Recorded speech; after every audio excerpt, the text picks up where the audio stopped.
আসসালামু আলাইকুম দর্শক, আজকে আমরা চলে আসলাম সেই চট্টগ্রাম ঐতিহ্যবাহী টানেলে। তো দেখেন টানেলের ভিতরটা ভিডিও করে দেখাচ্ছি আপনাদেরকে। আমার সাথে আছেন আমাদের প্রাণপ্রিয় রুবেল ভাই, আর সাথে আছেন আমার মিতা আলী ভাই। ভাইয়ের নাম কি? মুরাদ ভাই। তা আমি তো আপনাদের সাথে আছি। তো ইনশাল্লাহ খুব সুন্দর টানেলটা দেখেন। সাগরের তলদেশ দিয়ে আমরা এখন যাচ্ছি, দেখেন গভীর সমুদ্রের নিচে দিয়ে।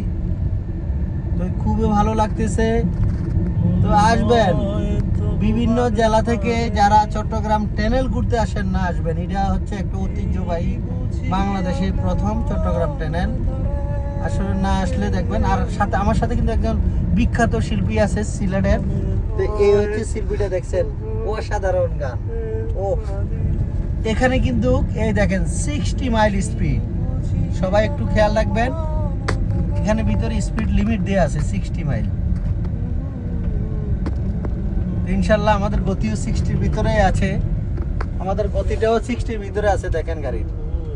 তো এখানে যারা আছেন, যারা আসবেন, অবশ্যই স্পিডটা লিমিটে রাখার চেষ্টা করবেন, কারণ প্রশাসনিক কিছু সিস্টেম আছে যেটা আপনি যদি ফলো না করেন হয়তো টানেলের ওই পারে আপনার গাড়িটা আটকিয়ে ফেলবে প্রশাসনে। তো আমরা চাই না। আমরা বর্তমানে বাংলাদেশের যে আইনকে শ্রদ্ধা জানাই। বর্তমানে যে আইন হচ্ছে নতুন নতুন, ইভেন ঢাকাতে যে এআই ক্যামেরা দিয়ে ট্রাফিক সিগন্যালকে নিয়ন্ত্রণ করার চেষ্টা করতেছে। আশা করি আপনারা এগুলো মানবেন, নিজে মানবো, আরেকজনকে মানার জন্য সহযোগিতা করবেন, এটাই প্রত্যাশা করব। তো টানেলটা পুরোটাই আপনাদেরকে দেখাবো ওই পার পর্যন্ত।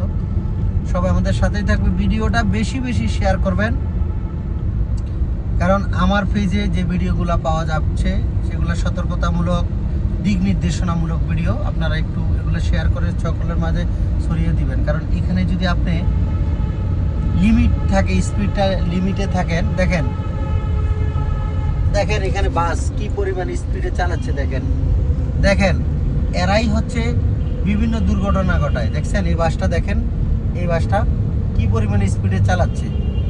আসলে এরা কিন্তু আইনটাকে শ্রদ্ধা জানায় না এবং মানতেছে না। এদের বিরুদ্ধে কঠোর ব্যবস্থা নেওয়া উচিত আমি মনে করি। তো আমি নিজে সচেতন থাকবো, আরেকজনকে সচেতন হওয়ার জন্য পরামর্শ দিব।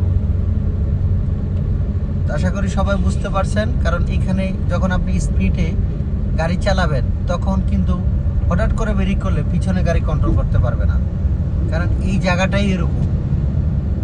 আশা করি সবাই বুঝতে পারছেন। তো আমরা টানেলের ইনশাল্লাহ টানেলের পার হয়ে